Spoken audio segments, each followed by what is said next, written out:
I notice this growing weight in doing these videos.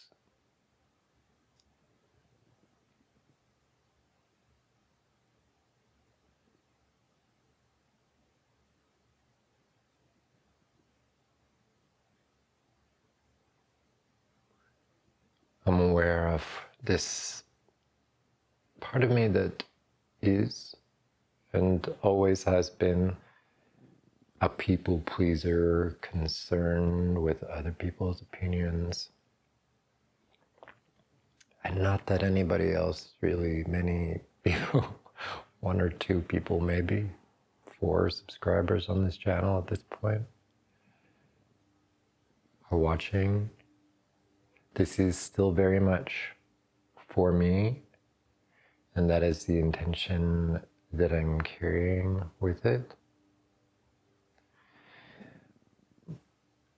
It's interesting though that there's this exploration of what is me and what is other, what is my own opinion of myself, what is someone else's judgment. And yet I've not received any feedback from anybody. This tendency to try and anticipate judgment, to put ourselves outside of ourselves, and from a analytical, judgmental perspective, it's as if we want to anticipate potential harm and mitigate it. This is a fearful response, not a creative one. And perhaps I'm just noticing it as this kind of crucible, this practice is evoking it. And that's well and good. That's what I want it to do. Because I want to have those impulses and motivations become obvious to me so that I can resolve them, evolve them. Yes, I want relationship, and I want respectful relationship. I want interaction that meets other people's needs as well as my own. Finding that balance, even though sometimes there's an imbalance in that, probably always. So it's this back and forth, ebb and flow, catalyzing each other. This dynamic energy that is really what we're looking for in relationship, I think. Not necessarily peace. I think peace is found inside, in self-awareness, in centeredness. And then relationship is more about dynamism, being affected, affecting others. And there's such a spectrum of emotion. And it's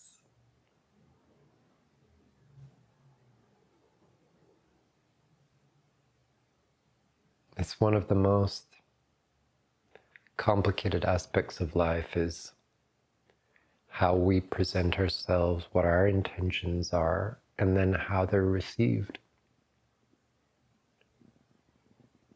From what vantage point are we making decisions, setting intentions to sculpt and manipulate what we are doing?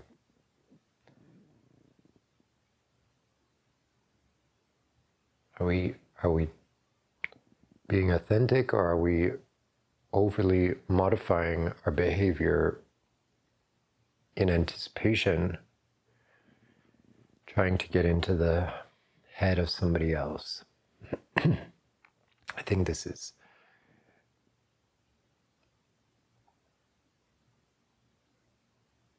not ideal for a number of reasons. One, we can end up not benefiting anyone, not meeting anyone's needs. That really it's from our integrity and our truthfulness that the highest goals are met.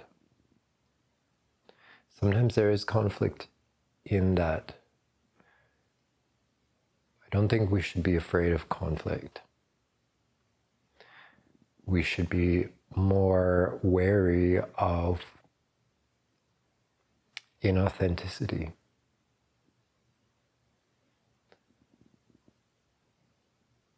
I encourage people to be authentic with me, even if it's them being upset with me. There are only few exceptions, and those are with people that I have lost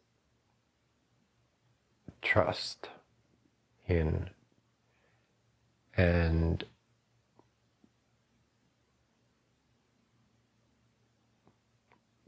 I don't believe that they're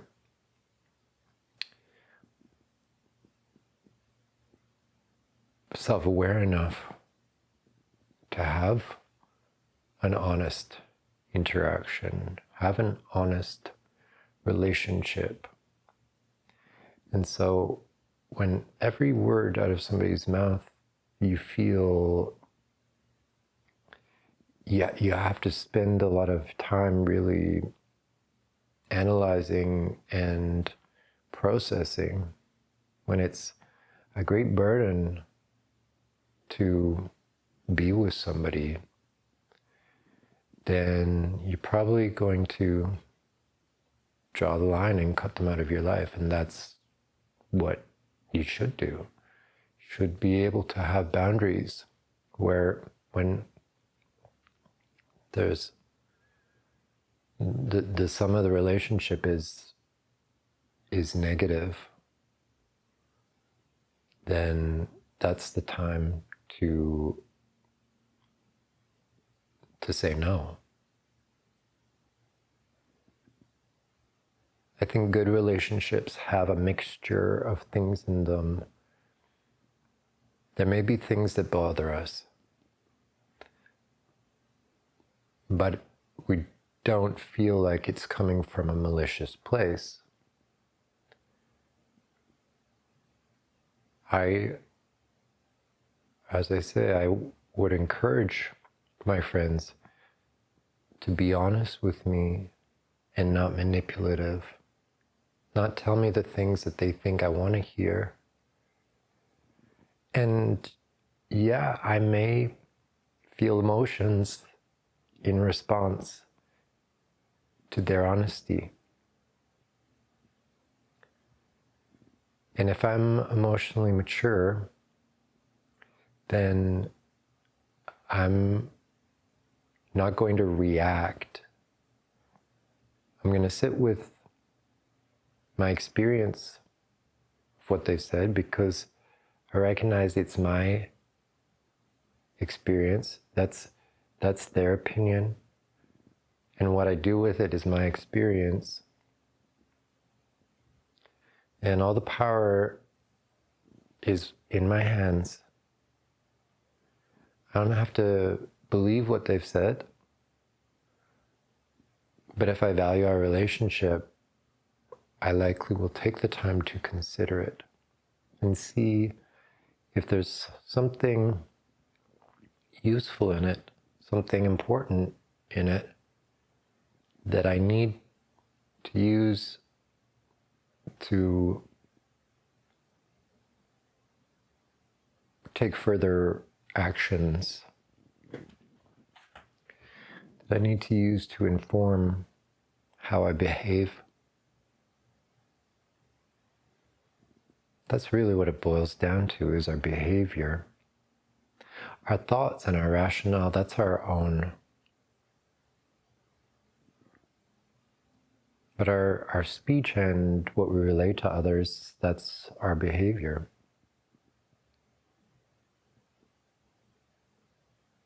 Just as in doing this, I think, as I've long had, there's an apprehension about my behavior as assessed by others.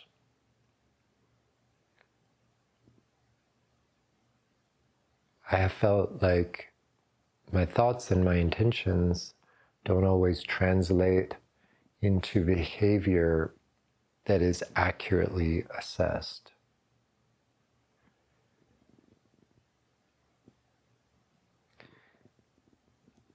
I think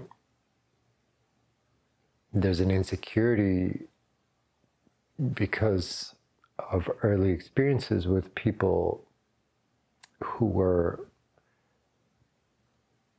responding to their own dysfunction. And I got a lot of mixed messages. I got a lot of confusing things where I didn't trust. I didn't trust other people's responses. I didn't trust myself. It's very confusing. And now, many years later, I'm still trying to revise that programming to align with what I have gleaned is healthier, more empowered.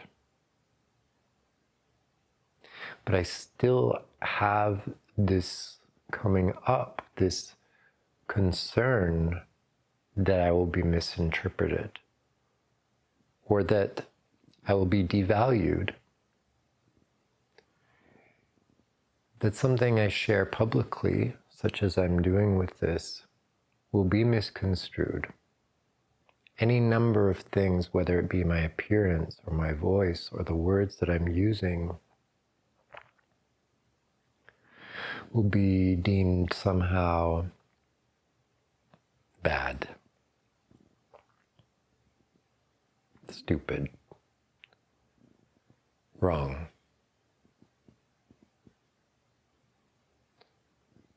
And that I have to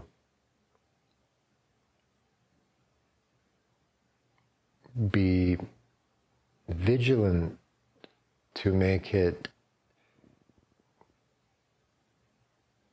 exceptional or beyond reproach. And that's an internalization of those negative messages.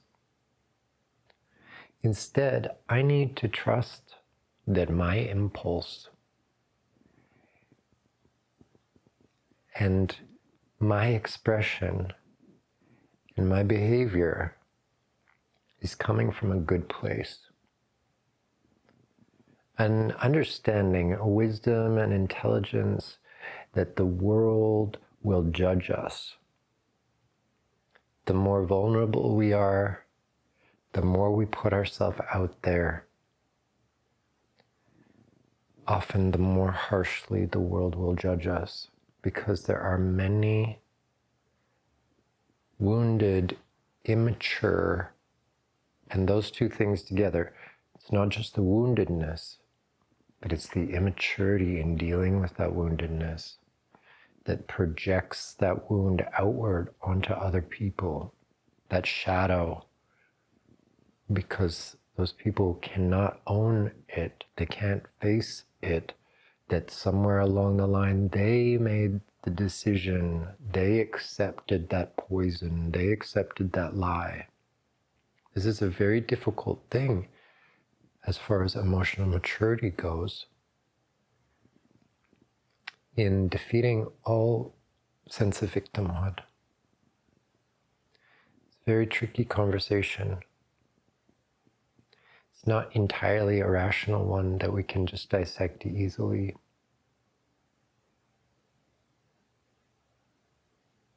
But it is where healing lies, is in completely dispelling victimhood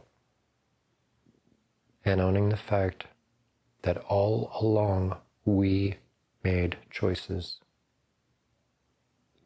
We made choices to accept the thoughts and the values that were presented to us, no matter with how much force, with how much punishment, with how much threat. We still at some point accepted those messages, those ideas. And that's the only way to come to a place where we can revise that. Because we recognize the power that we have to create our own reality. The framework that we individually live within. We have the power to shape that. We always are. Often we're doing it very unconsciously, but that is just a term to describe the part of our mind that we're not paying attention to. It's a big part of our consciousness. But if we're not taking responsibility for it, if we're not being attentive to it, then it's like the storage room. It's like under the rug. It's this garbage zone of our mind where we feel we can just push stuff into and disregard it. And that is only a very temporary alleviation of the discomfort. Emotional and spiritual maturity means taking account of all of the contents within us.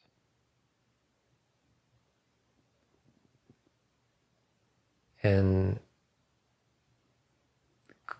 clearing out that which is no longer aligned, that we no longer accept as part of ourselves, as the truth that we want to live within.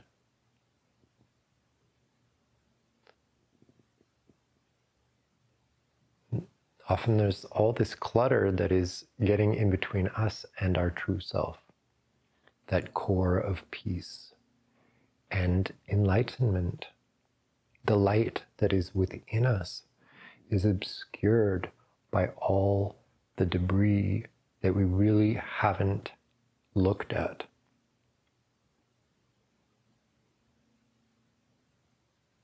When we take the time to self-reflect, to just observe what's inside, what are we thinking about, even in the subtlest moments,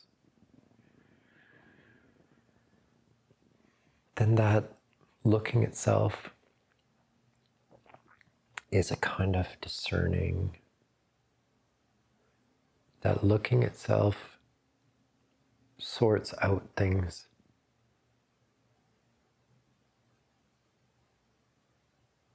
We don't know what's there until we look, because the part of our awareness that we identify is this wakeful, conscious state.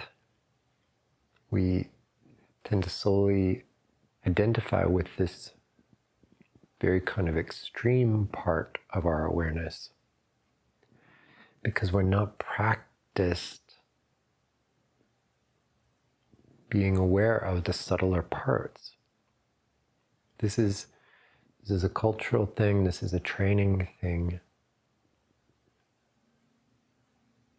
But we can more regularly be aware of what might be called the unconscious or the subconscious. It just takes practice. It just takes doing it, clearing the space to listen, to observe.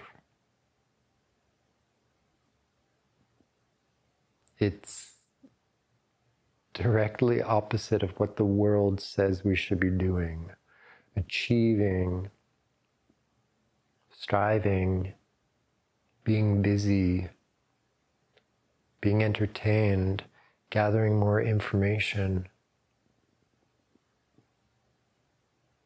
fixing ourselves in this outward way. The inward way of fixing ourselves is very naturally unfolding. It's actually quite effortless because the light of our consciousness is like tuning of an instrument, where you have an instrument that is in tune, you have a tuning fork, you have something that doesn't go out of tune, and then you're using that to tune something else. And in this case, it's merely the presence of that tuned source that tunes everything else. So when we have our attention on that deeper, more in tune part of ourselves, the out of tune things just fall away. It becomes obvious that they're not in tune, and we discard them. That's maybe a simplification because some things we just bring more into alignment. Obviously, if our body is unhealthy, our habits are poor, we don't discard our body. We gently, because this light of our consciousness is gentle, is compassionate, is loving, it gently guides us to align, to come into tune, to become more harmonious with this source within us, our true self.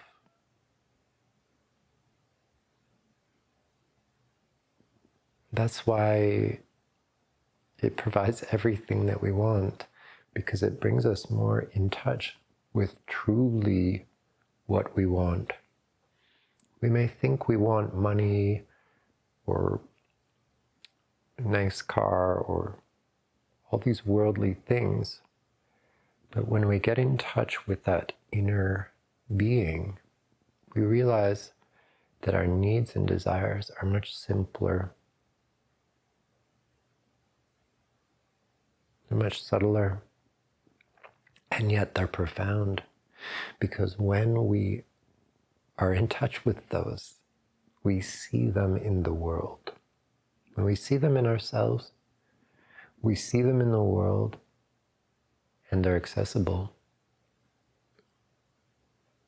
We can feel love even when we're not in a romantic relationship. We can love strangers. We can even love the hardship and the decay of the world if we're really deeply connected with that inner source. It helps us love the whole world as it is. That takes a lot of practice in listening. looking within. That's where it's found. Satisfaction is not found in the world.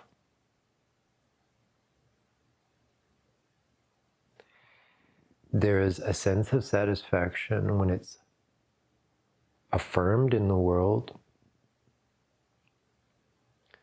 when we've connected with these subtler things within us,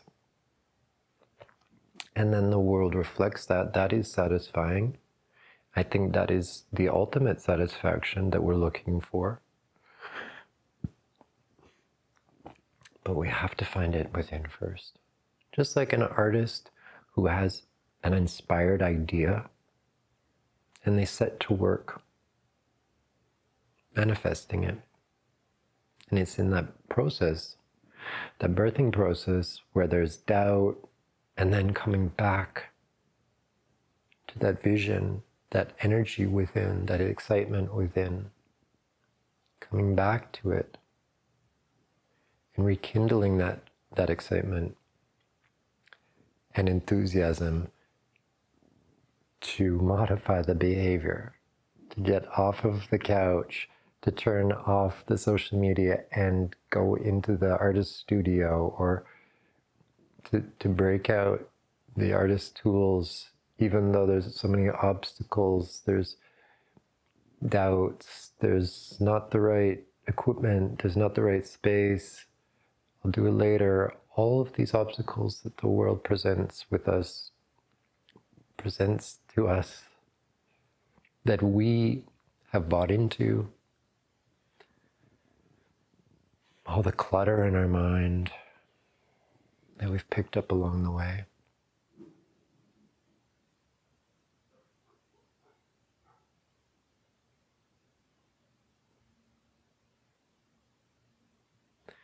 This is something that we not only owe ourselves,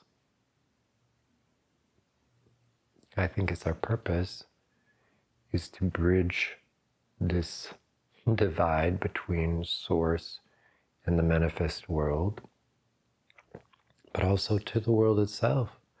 The world is asking for us to be our authentic self and to give our gifts.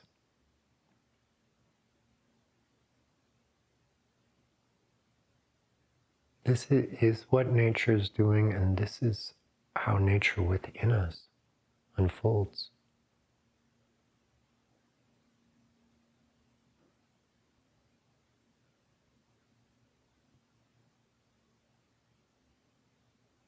Even despite all the struggle, the hardship, the death, the disease, all of these things,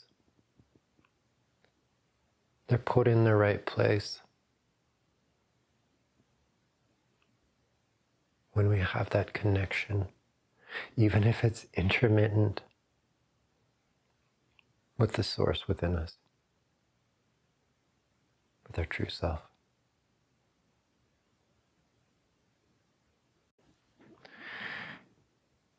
To say true self, it's kind of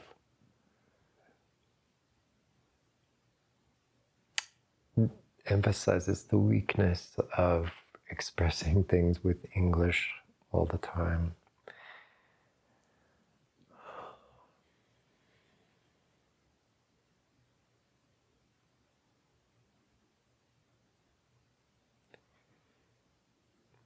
Our true self is emergent, is evolving.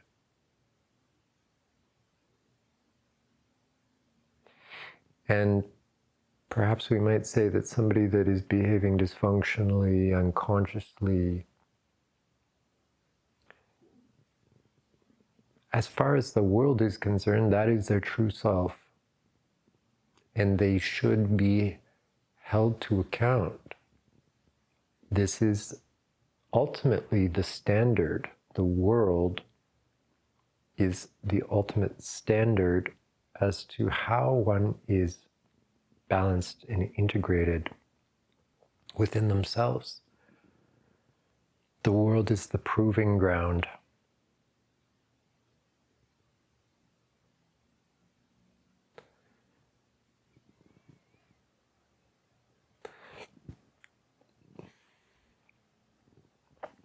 also, we can't rightly, fully assess someone else.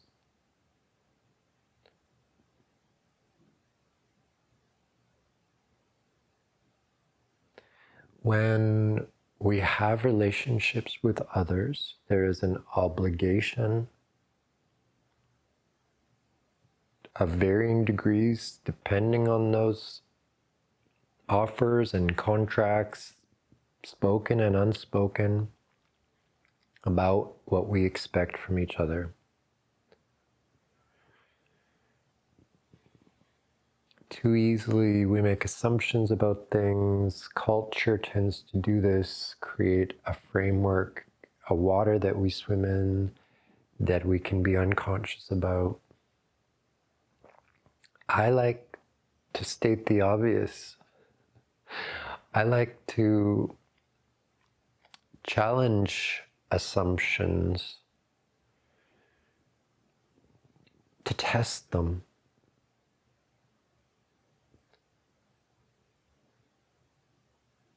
It's interesting sometimes how people get triggered by that.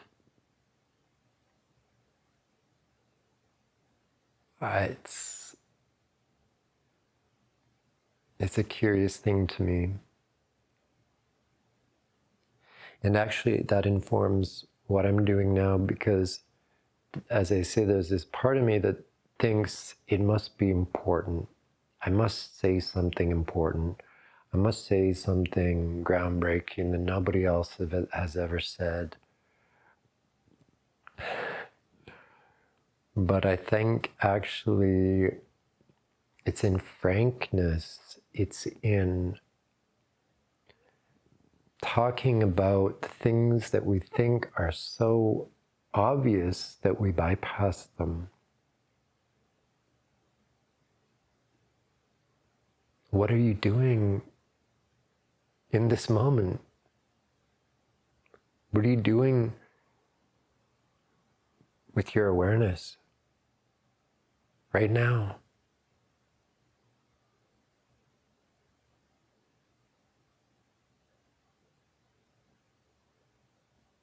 What's your rationale for what you just said? Explain yourself. And that even in that frame seems a bit adversarial, but what I mean is, don't make assumptions that I understand where you're coming from. I want to understand where you're coming from. Let's start at the beginning. Let's start with this moment. Do you feel safe with me? Do you feel like you can be honest in revealing yourself? Can you be honest with yourself?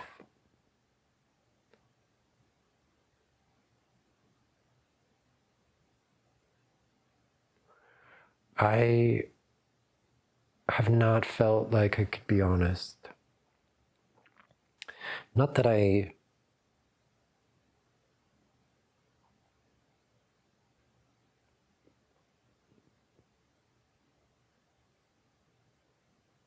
was going to say not that I lie, but I think it's so easy to lie when you feel threatened.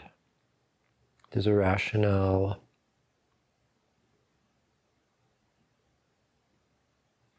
This is why I think fundamentally insecure people lie and believe their own lie, it seems. There's a lot of weight put behind each lie. I think this is what happens with narcissists when there's such a deep wound that obscures that access to that inner well-being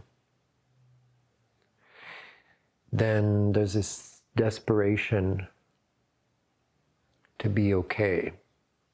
There's this absolute hunger and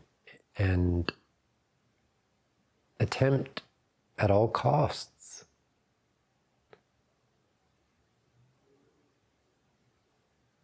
to feel good.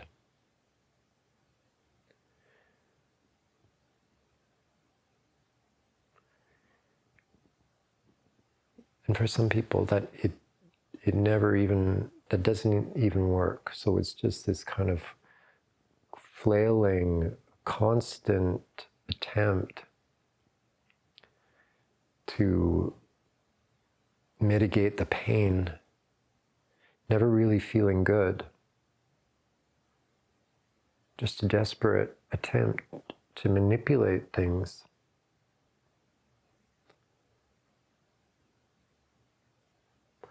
And that includes manipulating their own minds, keeping that door closed of all the scary monsters, and constructing a false reality.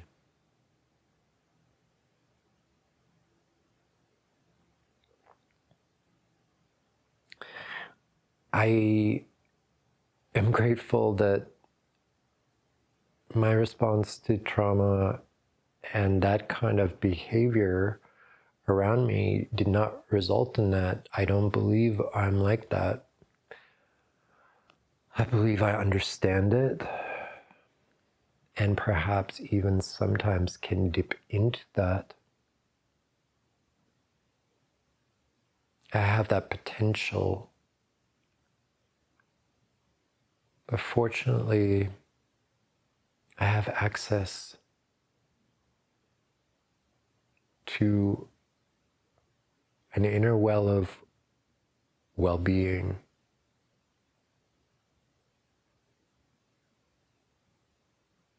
So I'm not willing to play those games.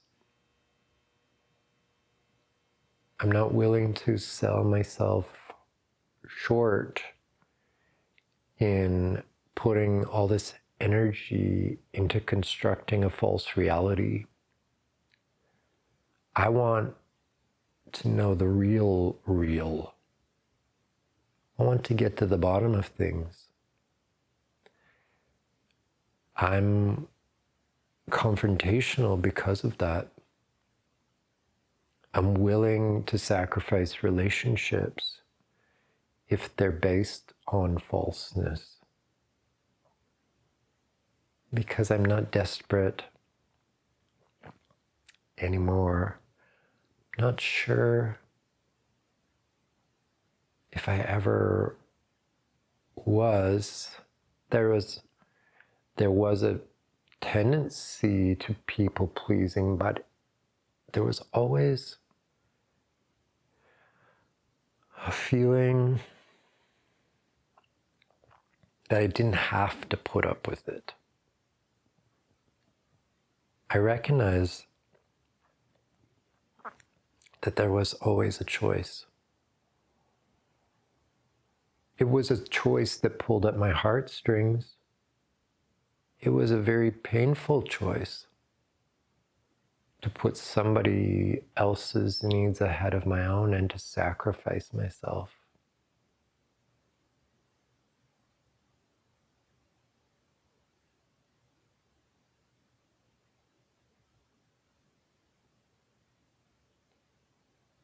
And there was a bitterness that came out of that. A bitterness that extended to everything at certain points. A bitterness that threatened to swallow up all of the light.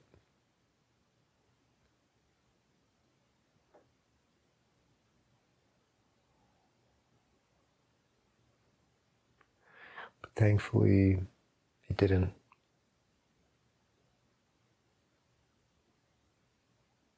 In the darkest, bleakest moments, the only thing that remained was that inner light.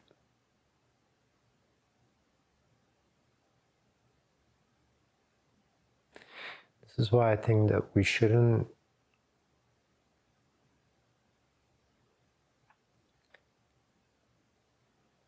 make so much effort to not lose this fearful scrambling to stay in control, to stay on top, to ward against disaster. Sometimes we need that. Sometimes we need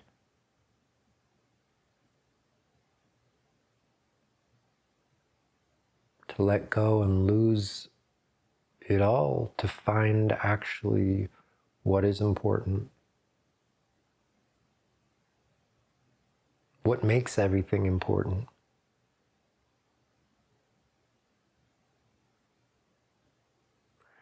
Everything that's important, that is behind that.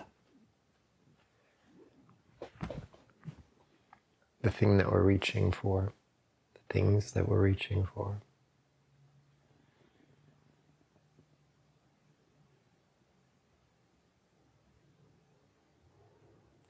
It's just like I think about, it seems really obvious to me now, is the people that are the most attractive.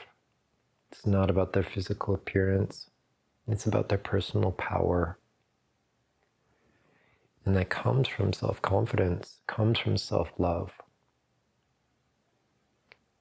And when they get to that place, they realize like their behavior doesn't really matter. It's their connection to their inner being. They can be ridiculous. They can be rude. They can be crazy and wild. They don't have to be polite. They don't have to be careful. They don't have to be contrived. People love their authenticity.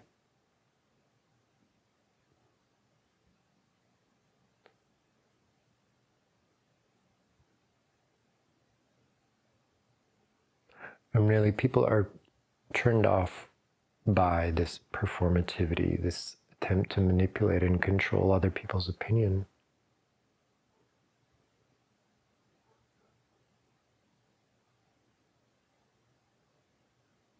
I feel like I've gone through the whole gamut of it, of being rejected and punished and abused for various reasons.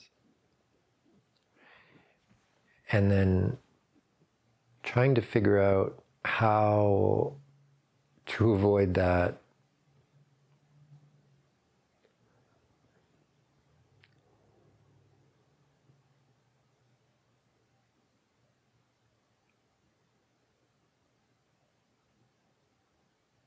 But I was never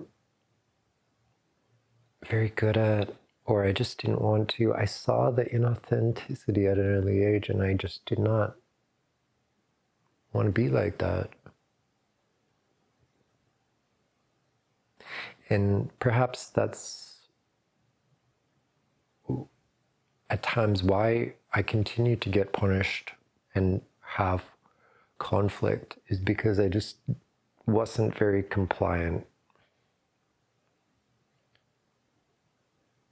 But I recognize that there's definitely been a part of me that wanted to be accepted, wanted to be treated well. And I considered how to do that. Even times, what kind of behavior and manipulation I needed to do to get my needs met.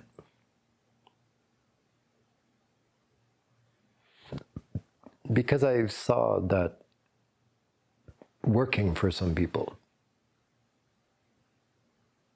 I still see it in the world, these kind of superficial relationships and behaviors.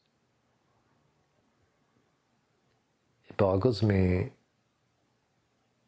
that very superficial people, politicians and celebrities, they get approval from people that seem to have very little ability to assess authenticity. I feel like I can see right through people. I don't think that's egotistical. I think it's a combination. Well, it's like, is it nature or nurture or both? I think it's both. And I think it is definitely partly birthed out of trauma and pain. But as the wounded healer that I am, it is becoming my skill set of having insight about these things and being able to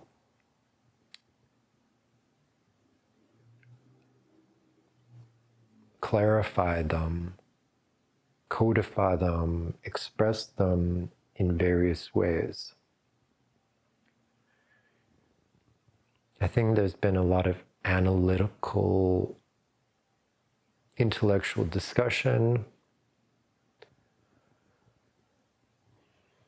about psychopathology and neurodivergent behavior and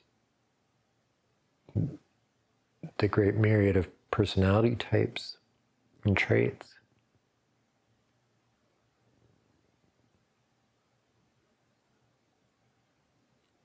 But I think the intellectualizing is part of the problem. It keeps us on the surface of things. And what I'm much more interested is in sinking deeper into a realm that the intellect isn't very adept at. This is more the realm, this is still the mind. And it's where the mind crosses into the body and into spirituality, into metaphysics. This is where we need to go to address some of our biggest problems collectively. We need to slow down. We need to turn inward to get a better understanding of what it means to be human.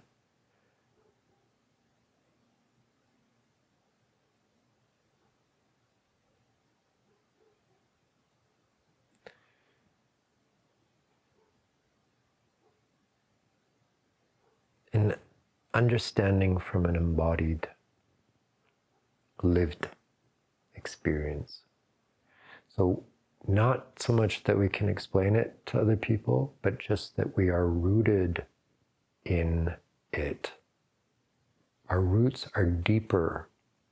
Our presence is more powerful. We're more alive.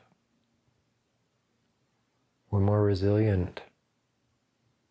This is what we need going forward, especially in this time that we're in right now, that we're moving into, is a time of a lot of turbulence, and we need those deep roots.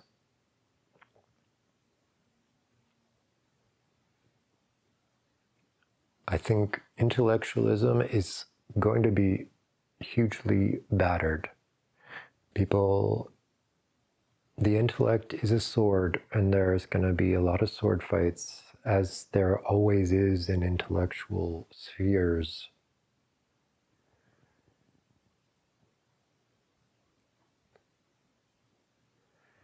And we also need to transcend religious dogma, which is often resorted to as the solution when intellectual ideologies break down and there's no agreements on that intellectual level. Religious idolatry or religious dogma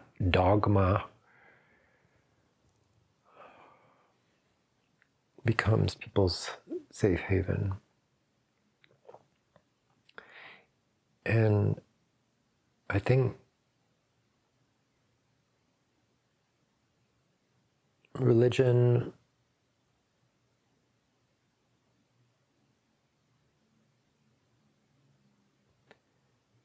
is for those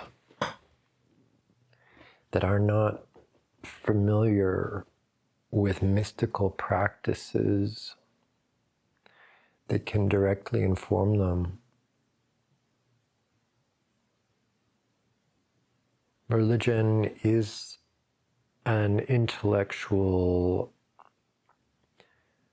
framework for what transcends the intellect.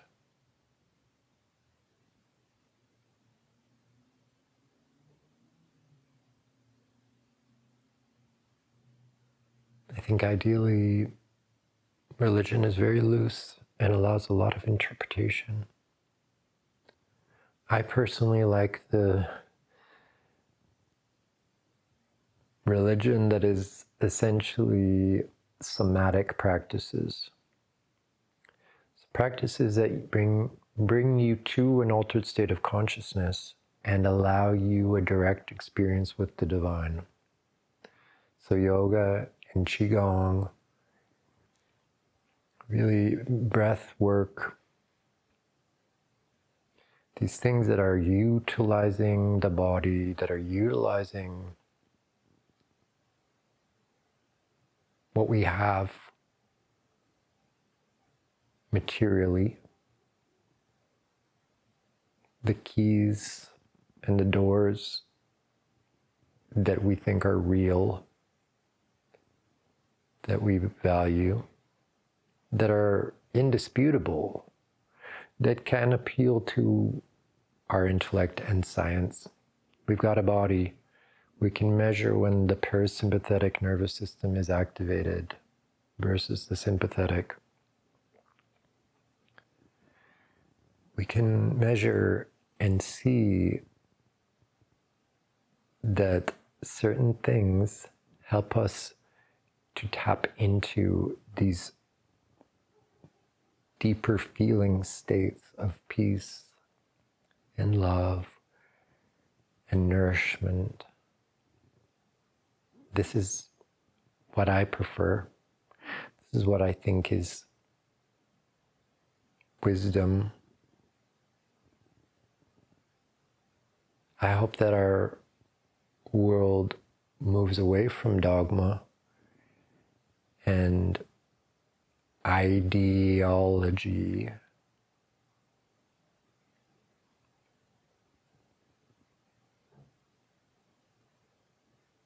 I believe it should be a gentle gesture pointing at the moon. And each person can look up at the moon and feel what they feel.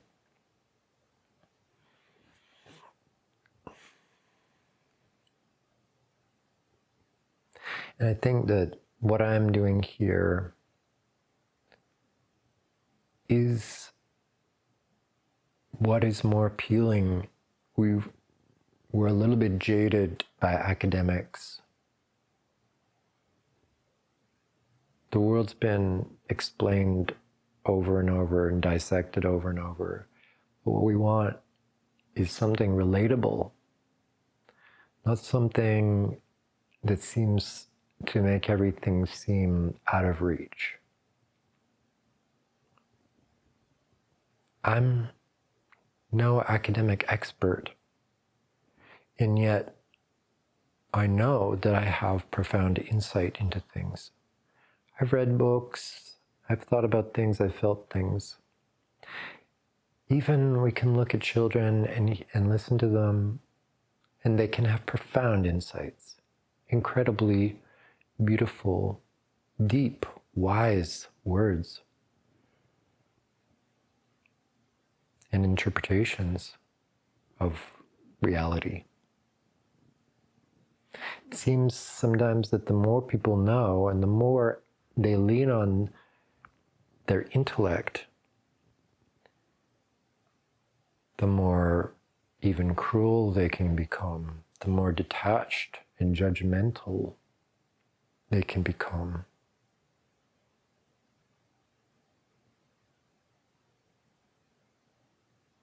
I think when we're deeply rooted in ourselves, we have tremendous compassion and we have insight about other humans, how to connect with them, how to transcend seeming limitations and obstacles.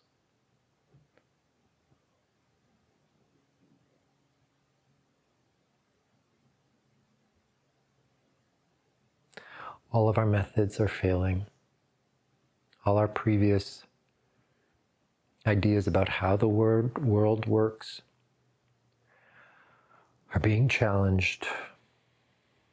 People are at each other's throats, trying to have this consensus agreement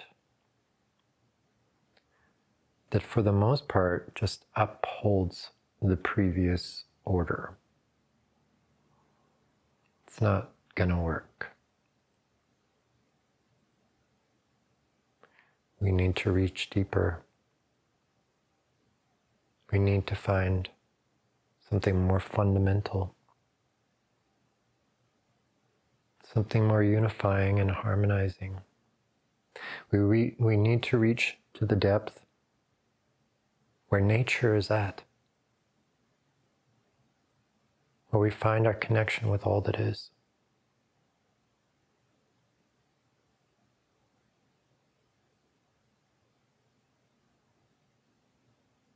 That's what's helped me. That's what is both my nature and what I have nurtured. That's what's helped me not lose my mind. It's what's helped me regain my health. And it's what I want to share with the world.